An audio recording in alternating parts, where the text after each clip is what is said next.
আসসালামু আলাইকুম। রেটিনা পল্লী চিকিৎসক প্রশিক্ষণ কেন্দ্র থেকে আমি ডক্টর সাদিয়া আফরোজ।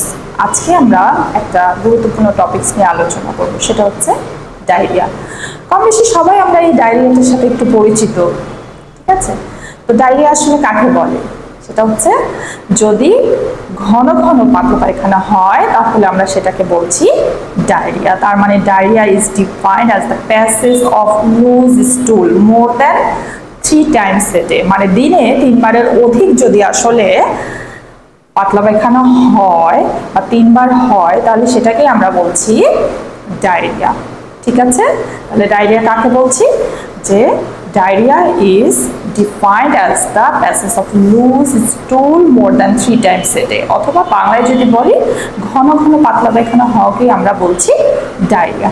এবং 24 ঘন্টায় 3 বার অথবা 3 বারের অধিক যদি হয় তাহলে সেটাকেই আমরা ধরে নেব ডায়রিয়া। এখন আসি ডায়রিয়াটা আসলে কেন হয়।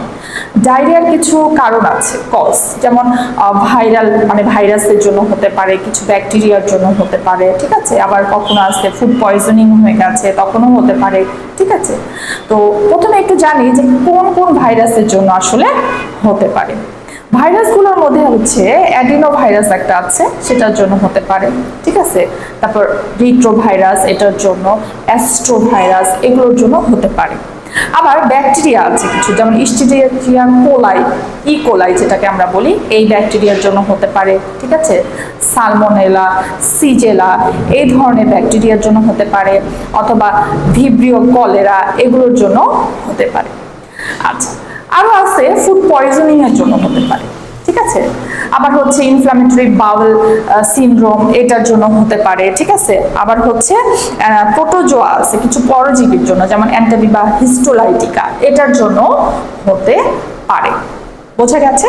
এখন আসি আমরা ডায়রিয়াটা আসলে কয় ধরনের হতে পারে।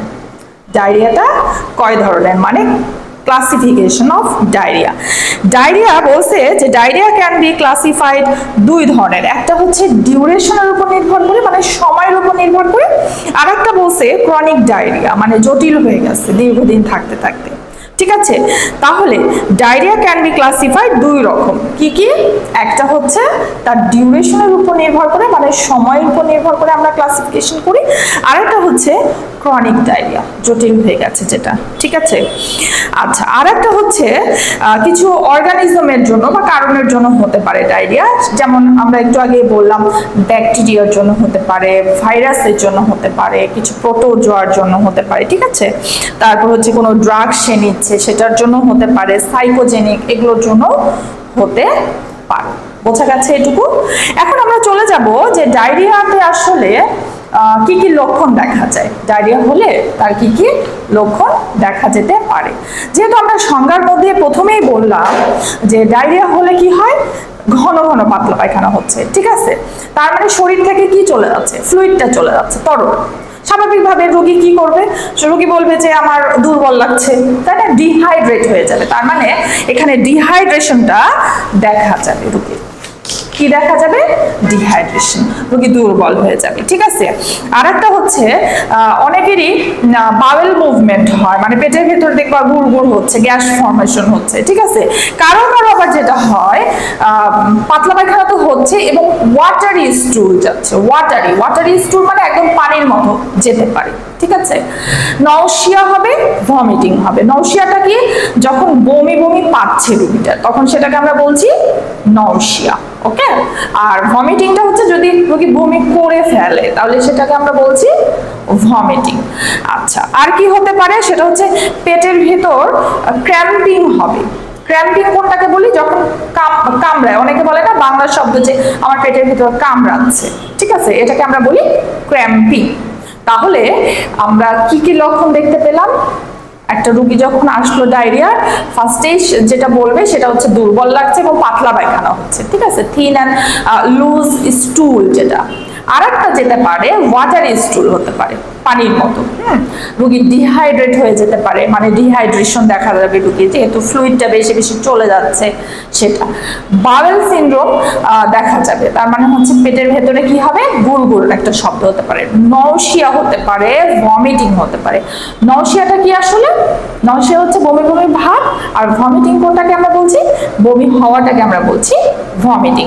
ওকে, এরপরে কি দেখা যাবে, রোগীর আরেকটা জিনিস দেখা যাবে যে পেটের ভেতর কামড়াচ্ছে, যেটাকে আমরা বলি ক্র্যাম্পিং বা ক্র্যাম্পস হবে। হ্যাঁ, এটা দেখা যাবে। এখন যদি আরো কিছু কজ বলি, যেমন ক্রনিক ডায়রিয়া যদি হয়ে যায়, ক্রনিক ডায়রিয়াতে যেটা হয় সেটা হচ্ছে যে বেশি পরিমাণে ফ্লুইড গেলে রোগীর ওয়েট লসও হয়ে যেতে পারে, ওজন কমে যেতে পারে, অনেকের আবার জ্বর আসে, ফিভার, এগুলো দেখা যায়। ঠিক আছে, এখন এই ধরনের রোগী যখন আমাদের কাছে আসবে, মনে করো যে বাসায় যখন রোগীটা থাকে, তখন আমরা স্বাভাবিকভাবে তাকে জেনারেল একটা চিকিৎসা দিব, যেটা আমরা দেই সবসময়। কি দেই?